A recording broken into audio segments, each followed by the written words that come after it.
Hello, it's Michelle Eves. I have another article from the Huffington Post on happiness. The title is 8 Things We've Learned About Happiness in the past 10 years.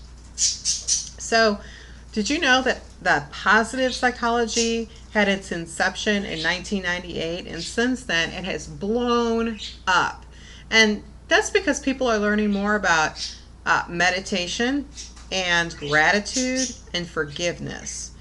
Now, this is kind of ironic for me to talk about because up until last year, I was the most um, pessimistic, negative person, and I was not happy and had given up on being happy. And I believed that I was going to be one of those elderly people who was going to be crabby, and I kind of aspired to be that way. I thought it would be fun. So anyway,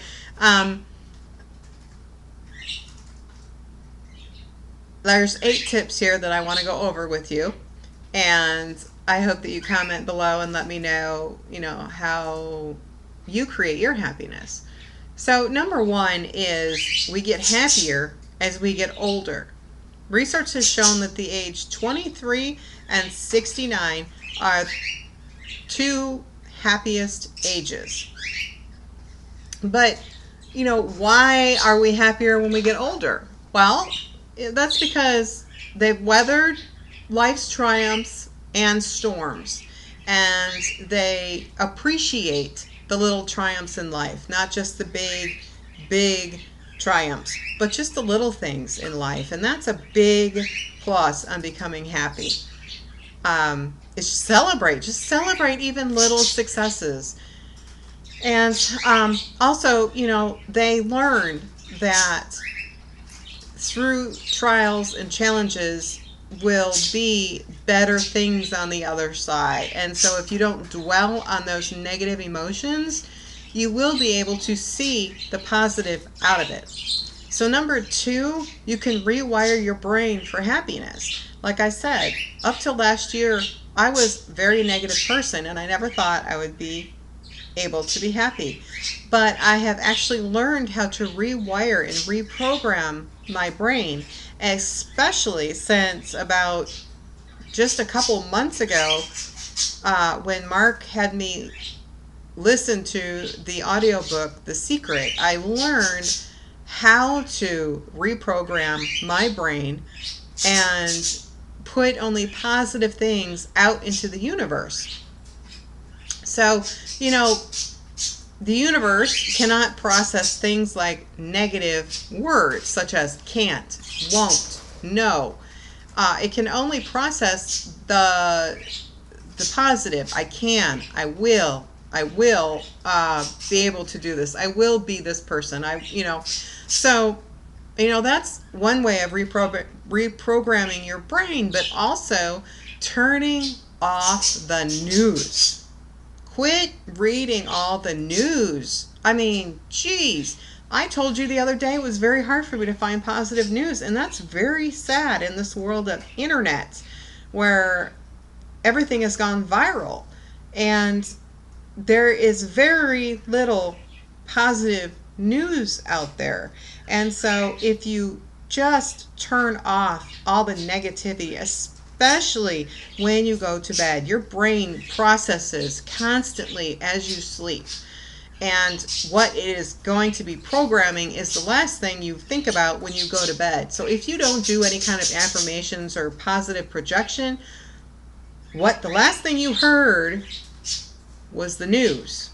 And that's what your brain is going to be thinking of. And so that's why there are so much negativity out into the world today. So number 3, happy mind, healthy body. You've heard of the old saying, laughter can cure a lot of illnesses, and it really can. It has helped cure cancer because it brings positivity into that person's reality. And so they start focusing more on being happy and the things that make them happy, including laughter. And it's very good for your mental health as well, obviously. So it's definitely great for your body, and it also has shown to boost your immune system positively alter gene expression and improve sleep quality and reduce the risk of health disease and stroke, among other benefits. So, I mean, heck, just try to be happy. You'll never be sick. No, I'm kidding. That's not it. Number 4, social connection is key. We need to have that human interaction. Do you want that human interaction to be negative or positive? Sometimes social media is very negative, and it's very hard to actually connect with somebody on social media, especially if you don't know them. Human interaction between our friends, our family, our coworkers, somebody in the store, you know, it's much better to connect with someone on a human, personal to personal basis. And also, if our relationships can have such an effect on our overall health, then why don't we prioritize spending time with people around us as much as we do exercising or eating, right? So number 5 is we can thrive in the face of life's challenges. That goes back to what I was saying before. You know that life is going to have challenges, and sometimes those challenges are going to be very painful. But if you are positive and you are a happy person generally, you know that you're going to come out on the other side of that challenge in a much better light than you would if you were negative. Would you rather see the world in a positive way or walk around life being negative all the time? Being negative all the time is not going to help you in the face of a challenge. It's going to make it even bigger than it truly is. Number 6, we're happier when we are helping others, and that's so true. If you help other people, it's showing love, and it's showing compassion, and it's showing respect, and that's what you're going to receive back. So why not help other people? Too much use of technology can actually isolate us and make us lonelier. Also, generations appear to be getting more and more narcissistic and self-focused. And we know that's not conducive to well-being. I think we will only be happier in the future if we can figure out a way to harness new technologies for the benefit of helping other people. And helping other people can be an effective way to combat feelings of disconnection in our increasingly online lives. I totally agree with that.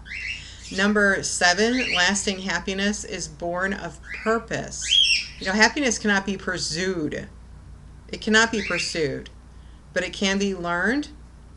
And in recent years, psychologists have demonstrated that happiness doesn't just come from chasing pleasure or chasing positive experiences. It's something that it takes a while. You can't just wake up and say, I'm happy today, and just continue to be happy throughout the day and for the rest of your life. It's something that you have to reprogram. Yes, you can wake up and say, I'm happy today, or I will be happy today. But until you really reprogram, rewire your brain, it's not going to last.